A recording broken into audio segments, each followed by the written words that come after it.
आकाशवाणी भोपाल से प्रस्तुत है प्रादेशिक समाचार।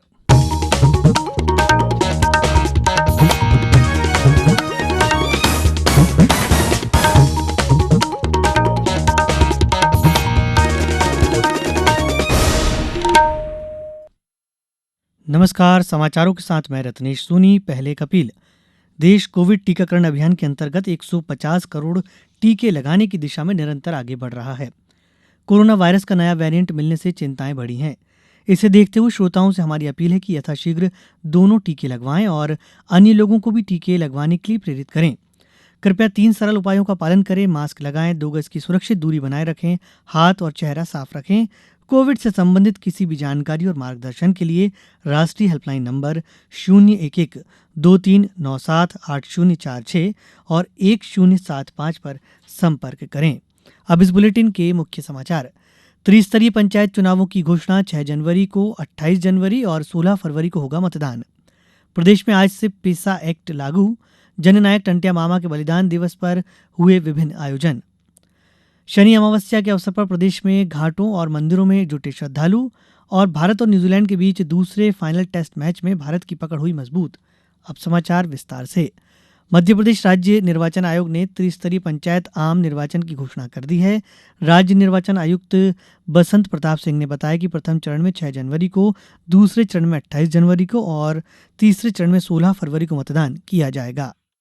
कार्यक्रम है हमारे चुनाव का, वो 3 चरणों में। प्रथम चरण में हम 85 जनपद पंचायत ले रहे हैं। इसमें दूसरे चरण में 110 जनपद पंचायतें होंगी, तीसरे चरण में 118 जनपद पंचायतें होंगी। पंचायत चुनाव में प्रातः 7 बजे से 3 बजे तक मतदान किया जाएगा।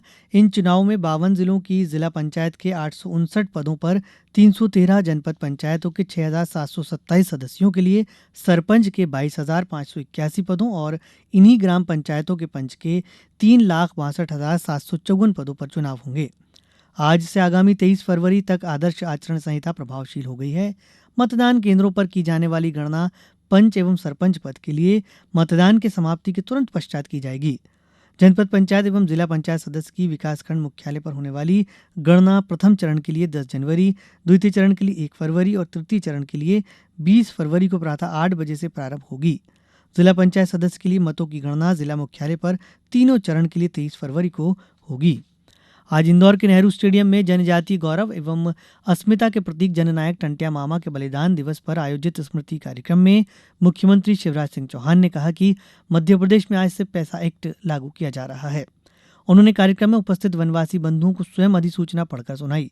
उन्होंने कहा कि प्रदेश में निवास कर रहे वनवासी जिनके दिसंबर 2006 से पूर्व के वन अधिकार के कब्जे अभी तक नहीं दिए गए हैं, उन्हें वन अधिकार पट्टा दिए जाएंगे।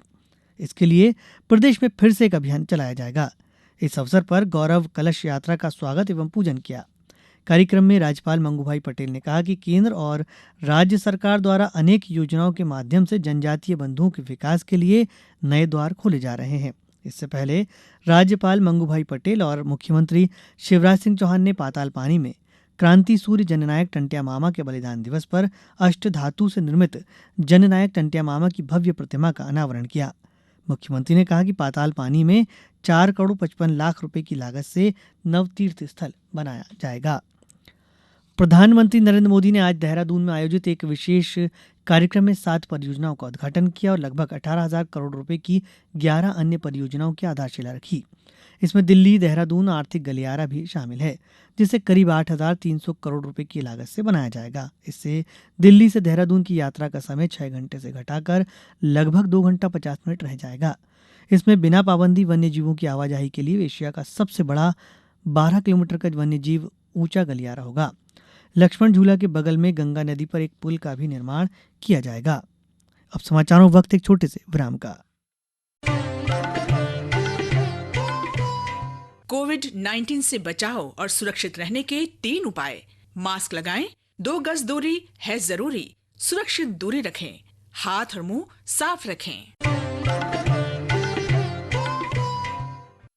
बुलेटिन में एक बार फिर आपका स्वागत है। आज शनि अमावस्या के अवसर पर प्रदेश में विभिन्न कार्यक्रम हुए।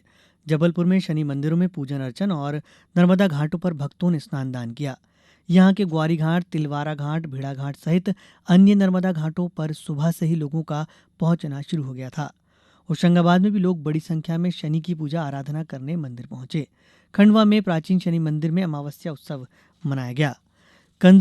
केंद्रीय नागर विमानन मंत्री ज्योतिरादित्य सिंधिया ने आज गुना में सहरिया जनजाति के परिवारों को 4,762 प्रधानमंत्री आवास वितरित किए। इनकी लागत 57 करोड़ 14 लाख रुपए है। इस अवसर पर उपस्थित जन समुदाय को संबोधित करते हुए श्री सिंधिया ने कहा कि सहरिया जनजाति के लोगों का विकास हमारी पहली प्राथमिकता है। भारत और न्यूजीलैंड के बीच मुंबई के वानखेड़े स्टेडियम में खेले जा रहे दूसरे और फाइनल टेस्ट मैच के तीसरे दिन आज न्यूजीलैंड अपनी पहली पारी में 62 रन ही बना पाया। भारत ने अपनी दूसरी पारी में बिना विकेट गंवाए 69 रन बना लिए हैं। इससे पहले भारत की पहली पारी 325 रनों पर समाप्त हुई। इस तरह भारत की कुल बढ़त 332 रन हो गई है। न्यूजीलैंड की ओर से एजाज पटेल ने सभी 10 विकेट लिए। अब कुछ समाचार संक्षेप में। खरगोन में कृषि मंत्री कमल पटेल ने आज पीएम आवास योजना के 912 हितग्राहियों के लिए द्वितीय और तृतीय किस्त की करीब 6 करोड़ 60 लाख रुपए की राशि उनके बैंक खातों में जमा की। बैतूल में जिला परिवहन अधिकारी ने ग्राम मोड़ी ढाना के पास हुई बस दुर्घटना में आज वाहन का उपयुक्तता प्रमाण पत्र निरस्त कर दिया। इस हादसे में 2 लोगों की मृत्यु हुई थी। होशंगाबाद जिले के 28,000 से अधिक पशुपालकों को पशुपालन किसान क्रेडिट कार्ड देने के लिए 15 नवंबर से 3 माह तक विशेष अभियान चलाया जा रहा है। छिंदवाड़ा में विश्व दिव्यांगजन दिवस के अवसर पर जिला स्तरीय दिव्यांग खेलकूद और सामर्थ्य प्रदर्शन प्रतियोगिताएं हुई। मध्यप्रदेश जनजातीय संग्रहालय की लिखनदरा दीर्घा में आज से 30 दिसंबर तक गूंड समुदाय के चित्रकार मंगरू उइके के चित्रों की प्रदर्शनी लगाई गई है। और ओडिशा के भुवनेश्वर में चल रहे पुरुष हॉकी जूनियर विश्व कप का फाइनल मैच कल अर्जेंटीना और जर्मनी के बीच खेला जाएगा। अंत में मुख्य समाचार एक बार फिर। त्रिस्तरीय पंचायत चुनावों की घोषणा 6 जनवरी को, 28 जनवरी और 16 फरवरी को होगा मतदान। प्रदेश में आज से पैसा एक्ट लागू। जननायक टंट्या मामा के बलिदान दिवस पर हुए विभिन्न आयोजन। शनि अमावस्या के अवसर पर प्रदेश में घाटों और मंदिरों में जुटे श्रद्धालु। और भारत और न्यूजीलैंड के बीच दूसरे और फाइनल टेस्ट मैच में भारत की पकड़ हुई मजबूत। इस बुलेटिन के अंत में एक अपील, हमेशा ध्यान रखें मास्क और 2 गज की दूरी, हाथ धोना भी है जरूरी। नमस्कार।